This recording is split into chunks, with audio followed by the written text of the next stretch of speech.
am one of Ma'am Ella's legacy. I remember year 2008, that was the year I entered high school. And knowing lumad isab ako na lanasanhon, I am so new about Ma'am Ella. Iya kakilaya gazit sa isa. Isip ko si man ini siya na maestra tagadiin, bago man ini sa akpananaw. I remember that time, second floor ang amo room, John, second floor sa Floreta, that was a newly built classroom way back our times. First year section Pearl. Misuyod si Ma'am Ella, nagpakilaya. Kampan unabis na klase dazo ng math. Si may di zawanan mo. Pero ako, as competitive as I am, of course, nakalaw mo sa isa. Wow, grabe na akong math teacher. Klase man dazon. So after the class, it was math class. Nanghambog isa ako sa lain na section, Sa section nila ni Jeffrey, that was my batchmate. May isang ako classmate, batch din waya si Ma'am Bianca. Classmate kami ato. Tuyo man ka section sa first year. Nanghambog kami kin among math teacher na klase lagi kung dazon. Kaya ba usually pag first day of class, getting to know each other, or what is your expectations, dancing on siya. And all I could say, of course, ako gusto na graduate sa math, kay competitive good mo. And of course, knowing Ma'am Ella, kung uno mag-teach si Ma'am Ella, sumaya Jeff, di gazon siya kalalis. Pero amidst those times, na grabe ang teaching ni Ma'am, di gazon kalikazan na may stress si Ma'am. I am not proud of this one, tinod-anay, bisan sa si Sir Jeffrey, so pangutanon as batchmate na ako, dili kami proud na mula og tagnan mangod kami batch BB. Ang nagtawag sa amo zaon, ang nagbunsag, that was Ma'am Nilda Aresa.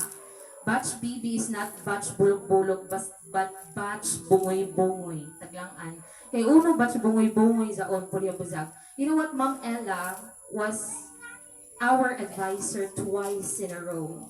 First year, and the other one, fourth year. Amo na, suod siya sa amo. Especially sa ako. Tagnanan kami batch BB. Hi Jess. Salamat sa si Jess. Amang sister ni Ma'am Ella. That was my batchmate as well. Hampan, tagnanan kami batch BB kay kumpletos ricados na namo batch. Joy mga majutok, kumpleto, mga engkanto, mga sangri, kumpleto tanan mo. Mamalikas, tanan kumpleto. Hampang maghuna-huna ako, ma-stress ako ka Ma'am Ella. Kay uno, ang chika sa faculty, nay uno ma itong kuan, fourth year. Uno man itong first year. Kapag puri, busag din imong mga kuan, mga estudyante, mga way batasan. Sino dyan. And I know later on, when I entered DepEd, I understand so well na amo ba dyan siya. Ang amo life fourth year, grabe ang twist razon mo. As I've said, na-stress si Ma'am kay hamukers na malikas. There was this time gani na, i-share ko lang ini sa izo, no? Nagtawag na si Ma'am Ella na, oy, ato na ka mo, mag-practice na. Di na ka mo silang anlangan. Nay, anak isa ka classmate, si Bahay Liner, minto bag, tsawa naman. Na, kay si Ma'am sa imo, sugato, bilang si Ma'am, pisti sabkaw, na aton man. No? So, to, ning katawa, you remember Jose? Si Jose sa to siya, taga si Bahay. Daan ko gusto din si ni Ma'am. When we were here last Monday, grabe na mo kabuzong gazon. Hapan while looking at my batch, nilang gazon ako, ay mga professional naman lamang. Hangtog ko man manghihap mga otro, mga hangog ihapon ng snacks. Ang Sir Jeff, hampa, knowing na buzongers, nagazon kami, as in buzongers, milawang gazon si Judy, huy, kabuzong na nizo. Milawang si Jessa, okay ra, ganahan dyan si Ma'am Eda. Mo, despite sa amo mga laon talang, disalignment of character and everything mo, dawat gihapon kami ni Ma'am Ella. And of course, sa panag-iba namo ni Ma'am Ella, my God, look at my face. Dili ra sabsa. This was actually the trip from Baguio City when we attend the NLTSGO at the seminar. Dito kami sa Baguio. Pag first abot namo sa Baguio, nangatagaw gazud kami. Kaya so nila, ay, katignaw. Okay, wala man sa ambogin mo. Pag-abot dito, sige ra kami buga ng hangin, sige lang. Kaya daan may lagi aso. Nang nakuha ng Ma'am El, Jari. Kung kaisab si Ma'am El, pagkusong. Kaya Jari, lagi aso mo. Kapan namalit kami ng una ka mga bonnet, mga scarf, kaya nangatagaw lagi kami dito. Kaya arang katignaw, yay, mga kaligo ang iban mo. Ang iba na mo diri, Ma'am Annabel. Oo, tsaka si Ma'am Annabel na din na time kay Floreta pa man si Ma'am. Dito sab na usoan, paggawas ng my phone na cellphone. Namalit sila ni Ma'am, of course. Including Ma'am Ella. Ako, di lang magmupalit kay crisis man kami to na time. Laway ra lang, amo. Okay. After sa amo trip to Baguio, of course, nagkaiban sab kami ni Ma'am for a very long time in MTAP mo. First year, kaiban kami ni Ma'am sa MTAP, mag-review. Pag fourth year, nahimo ako na irihis. Mula na si Ma'am, if dali na mag-review ng MTAP, nice, si Stephanie joko dito sa HA kay mo si Bat. Ang panunay lang ni Ma'am Ella, punto ko kasi na bata, ikaw mag-review. Ma'am, di nalagay ko mo open ng MTAP, kitag-hausa na ako. Give chance to others. Wow. Pilingon. Okay. Hangtod sa pahumanay na ang high school, it was the time nating release na ng mga results sa exam. Luckily man lagi mo, kay ininlangon talang kumutake ta ng exam, baganda ko gazot ang timbang ng University of the Philippines. Pagkapasar nak ng entrance, taggakos gazot ako ni Ma'am Ella.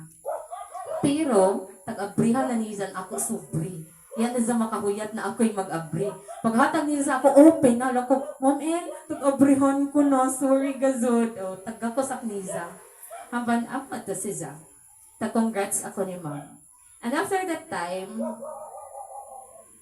bugat isang sa ako maghatag ng speech. Kay uno, makaremember ako ng graduation time.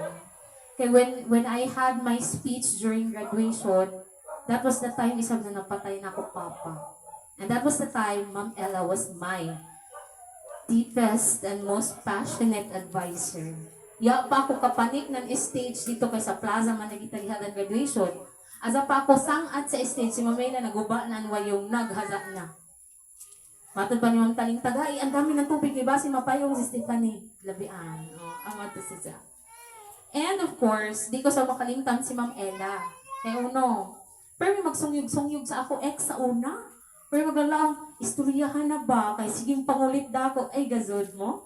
Pero, sorry ma'am, may gazod kami magbalik. Amo na ito, di natin ibalik. And of course, up until so many years, nawaya ako sa Lanusa kay I've been studying in Iligan, same sa tag-eskwelahan ng Isabata, si Krik-Krik. Nag-ask isab actually si Ma'am Ella before ni-eskwela si Krik-Krik, nag-message at Niza, how was MSU? Ko na okay ra ma'am, ganingers dipon. So, amo to, dito kami nagka-istorya ni Ma'am Ella until such time na na-in ako sa DepEd. Last conversation namo ni Ma'am Ella was in Messenger. Anisa na gazo tagbili na storya sa ako. I'm always proud of you. Pakipasa na taro sa imo action research. Maluoy ikaw if amoy isa kabilin sa ako. And mingawon ako kay Ma'am Ella. Ningawon gazud ako super sa isa kay kahamok namo na naon talang hamok ang panag-iban, hamok experiences. And all I could say na Ma'am El, rest in God's paradise and thank you for everything. Habang mulaw pa ako kaina, baga nasa laag man ako kay they are wearing white while I am wearing neon green. Nilaw nga ka na ako, naghanap ra ka na ako ng definition, green means hope. Not for Ma'am Ella, but hope for the family, of course, mo. Mulang pa, there's always sunshine after the rain. So, kung unay mawaya, iampo lang nato kayang kinabuhi, dili rataman ko man. Diyaw pa'y silong, diyaw pa'y sa umaabot.